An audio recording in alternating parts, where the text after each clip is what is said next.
Hello, everyone. Welcome to a new edition of Limitless Ed X. We are so excited to talk about this very interesting topic, the new education economy, shifting investments from college to childhood. So my name is Jeanette Easton. I'm the founder of Refound Education, and I'd like to welcome. I'm Andrea Harris, founder of Bloom at Home Learning, and I am looking forward to our topic tonight, Jeanette. Absolutely. Um, So the tuition investments made by parents and students alike are literally in the trillions for post-secondary. And it's really nauseating how these student loans carry on for decades. Absolutely. I think the return on investment is becoming such a small margin right now, right? Especially with a lot of students or children and teens and university students who go and get multiple degrees. It can end up costing so much money, and the debt load that they carry is not um, valued, right? It's not valued monetarily where they have so much debt, and the income that they are earning makes it virtually impossible to live when you're paying sky high rent and car payments and, all the things, food, living expenses. So I think more and more people are starting to come to the realization that system is unsustainable, or the path, at least, I will say. Oh, for sure. I believe I heard or read somewhere that the tuition cost has gone up, I think it was 68% over the last, I want to say decade. It might be a shorter time frame, but don't quote me, double check on that. But I know that it's 60 something percent that it has increased, and that's a problem. I know. And I know that we've talked about this in different ways as well. You know, how the gig economy is shifting, and we have mentioned it a bunch of different times. But tonight's topic is interesting because I really love the idea that many people are seeing it as a paradigm shift, whereas instead of investing so much in like a university fund or a college fund, that more and more families are starting to see the benefit of investing in their children's education very early on. So it's kind of like you take it at the very beginning and then let that path unfold there. And people are probably thinking, "Oh my goodness, but what about the college fund or the university money that they are saving?" Well, we can touch upon that with many different ideas for that. However, it's just more about the investing in your child early on. And I know a lot of parents do it for dance and for sports and for other things. But right now, what we're seeing with the school systems not meeting children's needs, it makes more and more sense to start investing more in the academics, which I think has been not on the forefront in the last 20 or so years, right? Definitely. And essentially, people don't bat an eye to spending hundreds of thousands of dollars when their kids are in post-secondary. But what if we invested the money that you would for tuition when they are younger? The more you invest at a younger age, the more capable they become so that they are actually more self-sustainable. They are earning an income at a younger age because they've been taught how. And I've seen things implemented in really interesting ways by parents. One way is like investing in real estate. And so that the profits from the investment from, like, say, a multifamily property would go towards like future educational investments for their children. So usually a lot of people would put, I guess, the standard, in an R or RESP. um, Fumbled on that acronym. Or, there's other means to do so, but if you can start investing maybe in an asset early so that the return would actually cover that. Um, and another kind of comparable would be like the trades. Think about, doing mentorship. They essentially, do a mentorship and they get paid a lesser employee type cost while they're learning, and then they go into a full, um, salary once they've acquired the skills. And there's a lot of interesting new education opportunities that are starting to emerge. And I think things are going to be pretty seismic in how they I unfold. do. I do as well. And I think that's so awesome that more kids are being open-minded to that. And by kids, I mean like teens and young adults. More and more so, I think they're starting to realize the benefits of doing maybe certificates, or there's a lot of really fabulous, informative, like work at your own pace courses on the internet that offer huge value, and you can step into a market for like a certain niche area and really start making money that way as well if you enjoy it. So I think for young adults to be able to explore what they like to do instead of right off the bat pay 100,000 for a 4-year degree when they're not even sure if they want to do that. I think we're starting to see different things shift all at once. So I know people are going to be overwhelmed, and that is our why. That's our goal right now with this whole podcast. Jeanette and I were just chatting a bit before we started recording about how we both just really want to empower people. We're not trying to scare anyone with the news or with where we know it's headed. We don't want to play victims. We're not looking for validation for leaving a system that is going down. However, we would just like to share how we came from the perspective of thinking very differently. I used to think very, very differently. 5 years ago, I was a completely different person. And now looking at it from this way, I think that I have value in my own experiences and being able to empower others, that you can shift your focus on things. And I think we're going to see it a lot more, especially with the recent US election. And Trump is now, he has a whole bunch of things. I know we've talked about it, and you can like him or hate him, but there are definitely things that he is doing to change the different systems where we're really going to start seeing a shift. I don't know if you read this, Jeanette. One of them was that he is going to pull all federal funding from universities who demand vaccination mandates, which is awesome. I mean, it's like 4 years too late, but it's interesting how they're starting to shift because they're seeing the market is there's a lot of things like ethically, if people don't agree with, they're not going to give you their money. And to be perfectly honest, I think things were done with intention to Yeah. implement drastic change. So think like industrial revolution, like we are in the midst of a new one, and this is the messy middle of all of it. Mhm. Jordan Peterson, love him or hate him too. He did make a solid point that 1/3 of post-secondary might survive. And Yeah. I do believe that's true because it's reached a breaking point that the return on investment is not there. And a master's or a PhD is now considered like a bachelor's. So what happens when you keep, you know, Right. It's never breathing? ending. Where's Yeah, the it limit, is right? never ending. And the funny thing is, I have seen people with certificates. So I knew someone who used to run the entire west of a corporate office company, very large company. And I was like, oh, well, what did you take? And he had a college diploma and a project management certificate, and he was an upper level executive of a corporate, like a pretty large corporate entity. And I'm thinking, what? You And know what, though? That's so interesting. I'm sorry I interrupted you. You can finish your thought, but I want to focus on, we'll go back to that for sure. no, but it's just the thought. And then I focused more on the skill sets that, because project management, what does it take to take an idea to its execution?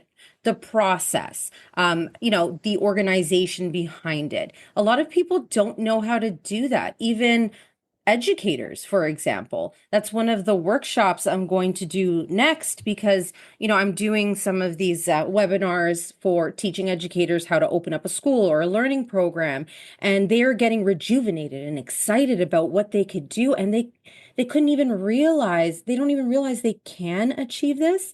And I think we need to start bringing that excitement down to the kids because once Awesome. you realize they can, it's the world opens up to you.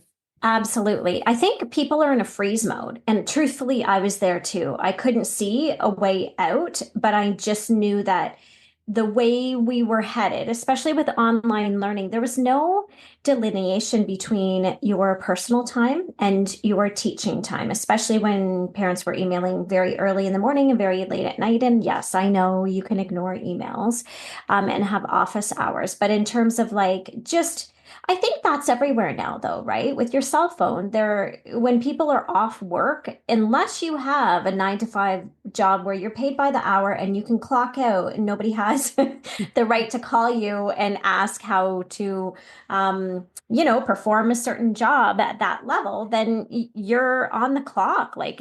Even with teachers, a lot of stuff is done on Sundays, right? But to move back to what you were saying, I find that so interesting because at the basic level, what does that CEO of the entire West Coast have? Probably exceptional communication skills, probably a lot of determination and discipline to get the job done, probably a lot of focus. And honestly, people in those positions see problems and then they see the solutions. So they're not in victim mindset. They see something, they can foresee different issues before they happen, and they plan for those and they're flexible. So I think all of those criteria, there's a lot of students that have that. But however, I don't know if those are also the same characteristics that are really welcomed and valued in any school system, like from kindergarten all the way up to your PhD. I don't know if many students are really valued for their ability to question things and communicate and to foresee issues that are coming. If you tell educators that, they're like, hold on. Well, There's it's no problem. sitting down for 6 hours as an adult. I didn't have the attention span for that. So I don't blame these kids. They want to be active. They want to engage people and doing learning skills as you go. It's so much more impactful. And networking is a huge thing and something. Mhm. So investments, yes, you can get private education, tutoring, you can, improve their discipline by putting them in jujitsu or like there's lots of smaller ways you can implement it and large scale ways that you can implement it. And something that you might not think of, which would be another investment as a child, would be if your child knows an industry or an area that they like, if they have a talent in that area, what you as a parent will want to do is look for a conference or something that is in that industry and take your kid, even if it's really expensive. What I used to do when in my 20s, I couldn't afford all the conferences. You're young, you don't, but I couldn't pay for the whole thing. That was maybe a few $1,000s, but Mhm. sometimes I can do one day. And I remember that I paid for one day at this conference, 250 bucks, totally reasonable. Couldn't do the whole 7-day week. Um, Plus I had other responsibilities, but I went there with my card and talk to people. And I came out with so many contacts, and I was encouraging other young people to do that. Look at who inspires you. Get out there, talk to them. Even if they don't have opportunities yet, keeping those connections means that you can start, making there's going to be a ripple effect when you Mhm. engage in people because the world is big, but not so much. I think you can really tell too about talking to somebody in person, about their energy level, about the frequency of what they're doing, about how it feels to you, and really like just trusting your body. If your gut is saying, yes, this is something for me, it's worth exploring different like different elite people in that same area that you're interested in. Or I don't mean to say elite, but just in terms of like the positions that they have. If they're running their company and that is 10 years down the road in a young teen's mind, then it's worth it to go talk to them and see what they did to get there. I love listening to Patrick Bet David talk because have you ever seen him? He's really motivational and really like the amount of time and effort he put into things is really awesome. And the things that he values and the books that he reads. And I mean, these are things that you don't often see teens doing because they're so overrun with everything else that they're doing, right? So I think just the having parents who would be advocates of going out and, doing these things, it would be awesome. It's such a shift, right? As opposed to like going out to the mall to get a job. Not that you don't want to do that either, but just in terms of expanding your horizons, it's worth it to keep an eye on these things. They don't know about them. I do think young people should get a job as early as possible, mostly because it's different. It's easier to make a mistake when you're younger and you're learning to talk to people. You develop grit when you're, you know, in the trenches. Even if it's like 1 day a week, they should be working because it's easier to learn work-life balance younger than older. I knew some parents that were like, "Oh no, I don't want my kid to work and just focus on their education." I'm like, no, no, no. Let them get Well, fired at a younger you know age. what? Yeah, from the perspective of higher education as well, it really gives perspective onto how long you have to work to afford something. So going back to the like original topic of like it just even like understanding how much it is now for tuition and for like room and board. Like if they're in a dorm room, like 25 to 30,000 a year is a lot of money.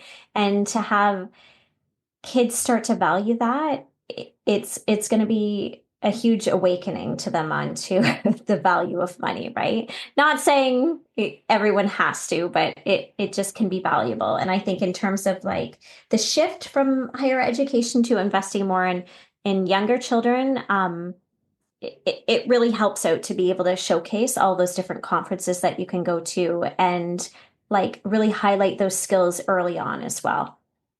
Definitely. And just having those conversations, think of yourself as like a career counselor.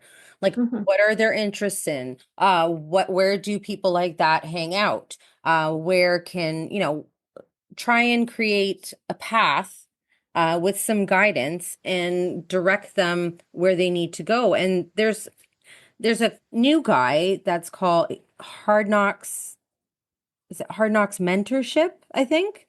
Oh, I And think.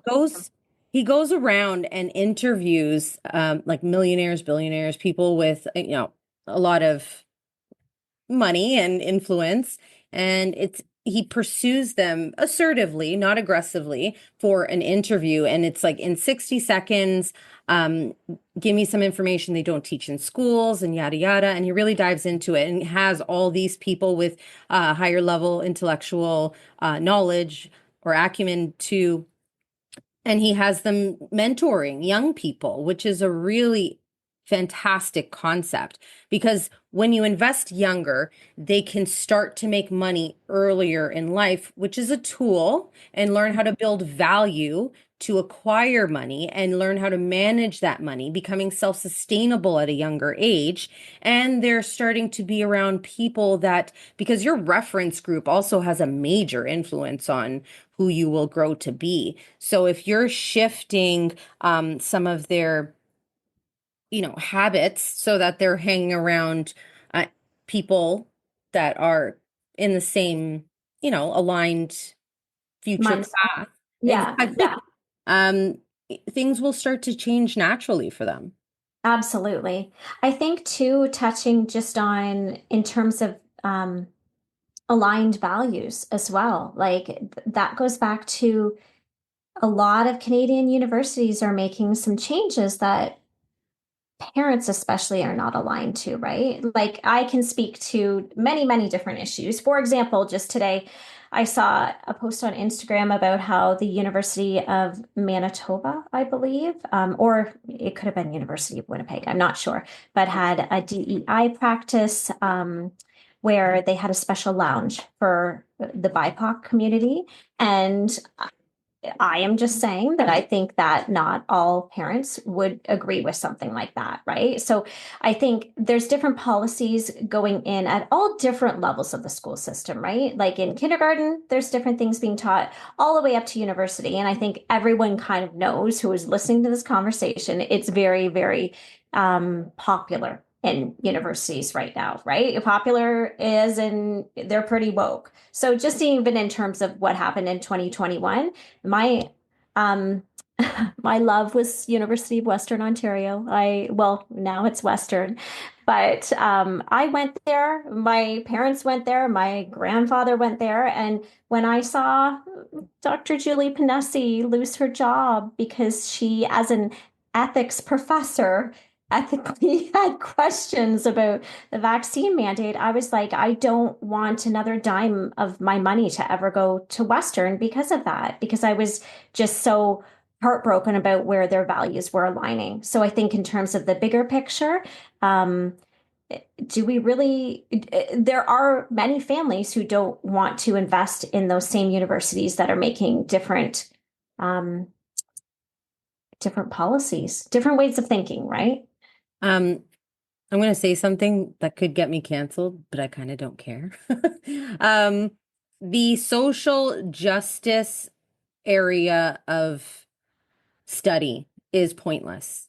Like gender studies, all of that. I'm sorry, it's just a money-making thing, but where are you going to get a job? A lot of those positions that were implemented have become redundant and they Mm-hmm. have just pulled them completely. And that's, you're going to Mm-hmm. see more and more of that. And what tangible skills do you come out of that with?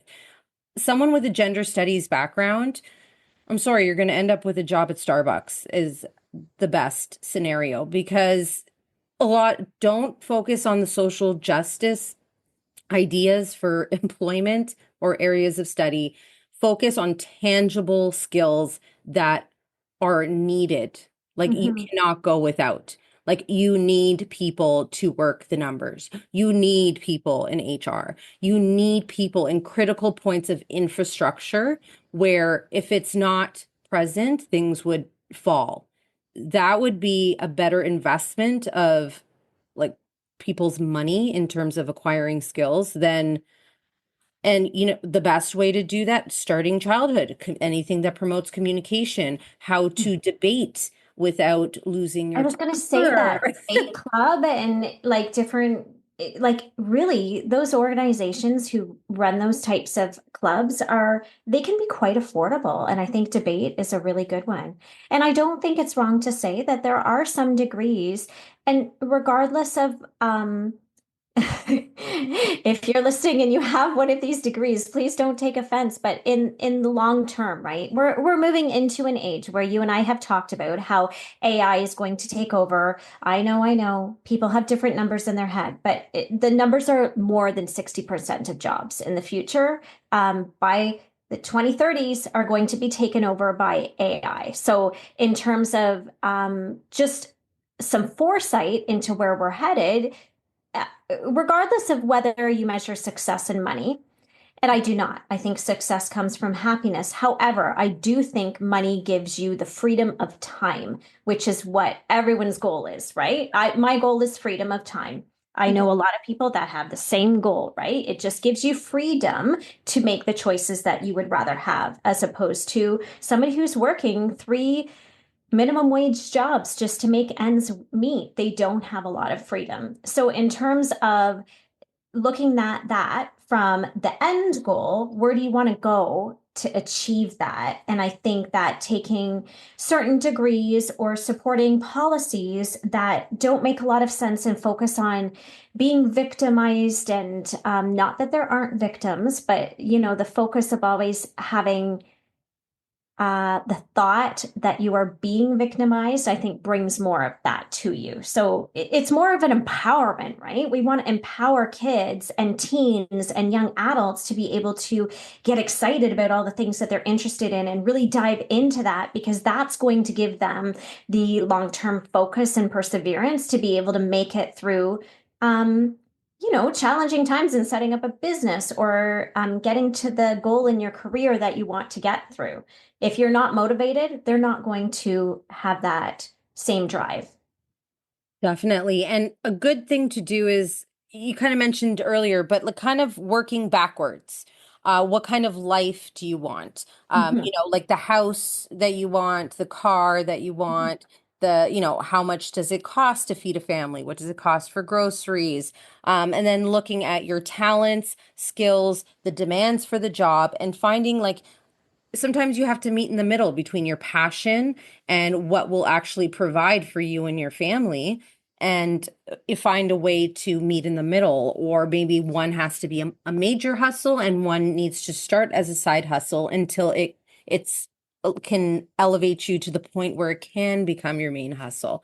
And Well, what better time to explore that than when you're a teenager, right? Like then like if you have the exposure to all these different ways, then I think you can make such a better informed decision, right?